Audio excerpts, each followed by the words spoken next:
Hey, welcome back, geniuses. Now, if you've been following my content, you know that I love to share thoughts on human intelligence versus artificial intelligence, human behavior in the nervous system, health and wealth, and my cultural and spiritual beliefs. And today I need to get something completely off my chest because I'm absolutely sick and tired of holding my truest beliefs in, and I'm done playing polite, and I'm ready to share the unfiltered, unapologetic truth about our history, our spirit, and the cosmos. And today I want to talk to you about religion, colonization, and the matrix of conditioning that has kept so many of our people spiritually enslaved for generations after generations after generations. But before I drop a single historical fact, let me set a hard, unshakable, predicated truth right here. I want to map out exactly who it is that I am and where I come from, so there's absolutely no room for misunderstanding. And I also want you to know that I'm not standing here as someone who hates the church, and I'm damn sure not standing here to disrespect God, okay? So number one, I was brought up in Christianity. I was baptized as a child, and the beautiful woman who introduced me to that faith was my own mother. She taught me how to pray. In fact, she's been praying for the gift of discernment over me tenfold for years and years and years, and that's the reason why I get to be in this beautiful spiritual light. She taught me how to seek a higher power, and Christianity is the foundational part of those things that have actually shaped my life. Some of the most beautiful, loving people and supportive people in my life to this very day are active, faithful Christians. On my father's side, my lineage runs deep through the Pacific and beyond. My dad's Samoan and Chinese blood running through his father's line. He was born and raised Samoan under the ways of Samoa, and he also brought me up under some strict Catholic foundations as well. He didn't go to active Catholic church while he was in New Zealand, but he definitely carried deep traditional cultural ways, especially on that Samoa side. As when I was growing up, and I'm sure my siblings will be able to agree with me on this, that one thing that my father always said to me was, money is the God, Jasmine. He'd be like, Jasmine, come here. No matter what happens in life, always remember money is the God. So understand this clearly. I come from a devoted Christian mother and a strict father in his own ways. So I believe in God. I know Jesus is real. The spiritual dimensions, the miracles, and the core testimonies of these sacred texts are real to me. I'm neither anti-Christian or anti-Catholic because I know the power of the Holy Spirit.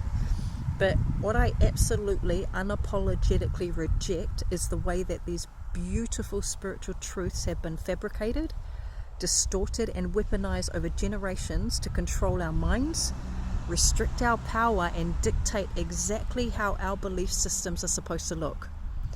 I refuse to make the mistake, the cultural conditioning of European colonizers for pure, unadulterated frequencies of the Creator. Okay, so let's have a look at this hard documented history that was hidden from us. You see, Christianity and Catholicism were absolutely not in Aotearoa, New Zealand, before Te Ao Māori. Christianity and Catholicism were absolutely not in Aotearoa before Te Ao Wairua practices. This is an unshakable historical fact. The first Christian sermon was preached on our soil by Samuel Marsden or something on Christmas Day in 1814, I think it was. And the Catholic missionaries, they didn't even arrive with Bishop Pompey or whatever the heck his name was until like 1838. So think about that math for a second. Think about that timeline, geniuses. For hundreds and hundreds of years before 1814, our ancestors were already living in a state of advanced, deep, quantum alignment with the universe, okay? We did not need a European book written by men and translated into our language to introduce us to the divine. We did not need a rigid, guilt-driven hierarchy institution to tell us what was holy. And long before those ships arrived in Aotearoa, Te Ao Māori and Te Ao Wairua were operating with absolute mathematical precision. And what were those practices rooted in?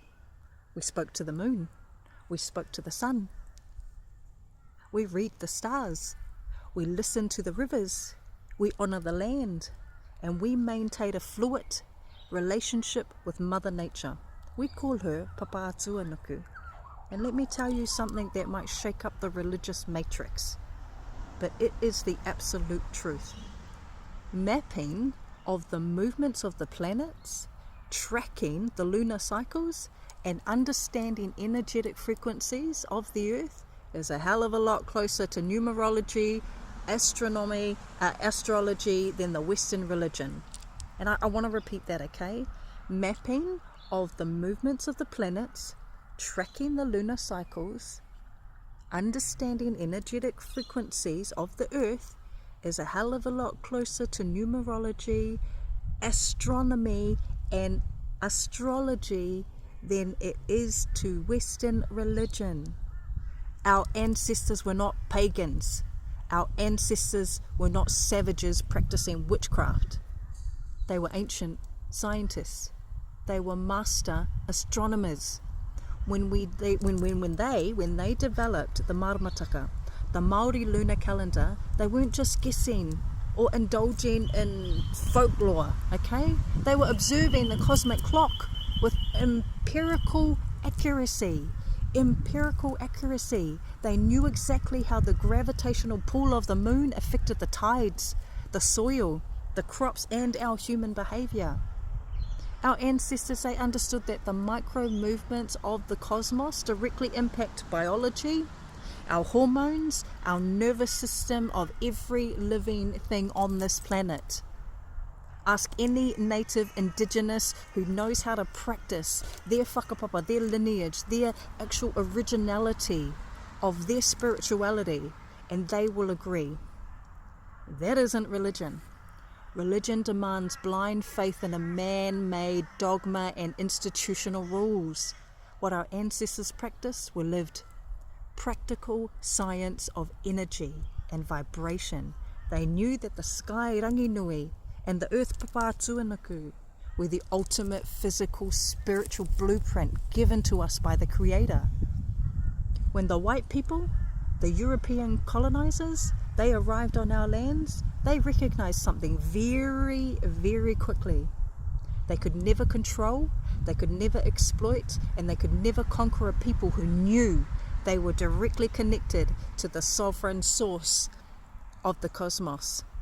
They couldn't manipulate people who found their strength, their health, and their identity directly in the rivers, our awa, directly with the stars and the land. So what did they do? They weaponized the gospel.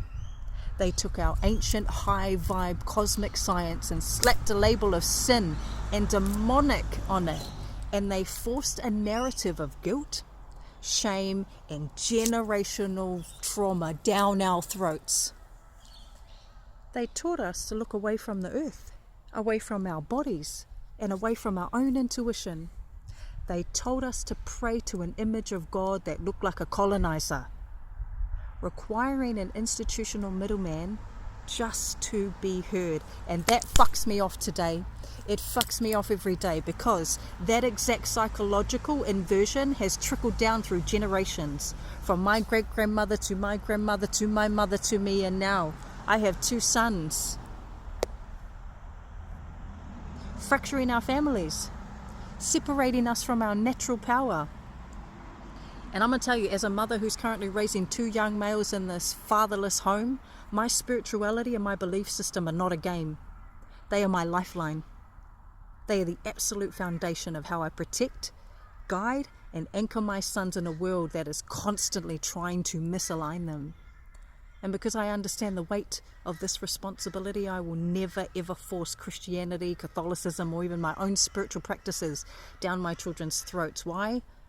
Because what they believe must come directly from their souls. It must come from their own relationship to the divine, to God, to Source. When we look at the cutting edge science of epigenetics and quantum biology, we know a fundamental truth.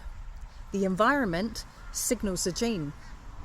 It's called epigenetics. If I create a home environment rooted in fear, false dogmas, and religious guilt, I am signaling stress, I am signaling construction, I am signaling a survival gene inside my children.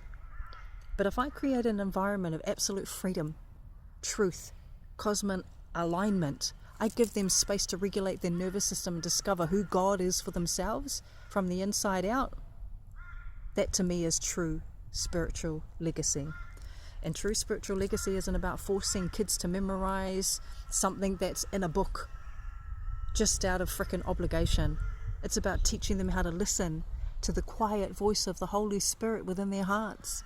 It's about teaching them to respect the land, to honour their lineage, and to stand flat-footed in their own sovereignty. We have decolonized our spirits, geniuses.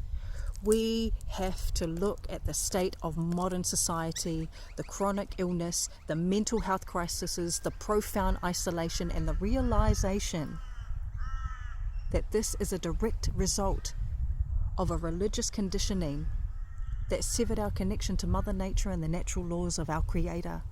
When you study quantum physics today, science is finally catching up to what Te Ao Wairua always knew, that everything is energy. Every river, every mountain, every celestial body carries a specific, measurable, magnetic frequency. Numerology and astrology are not evil.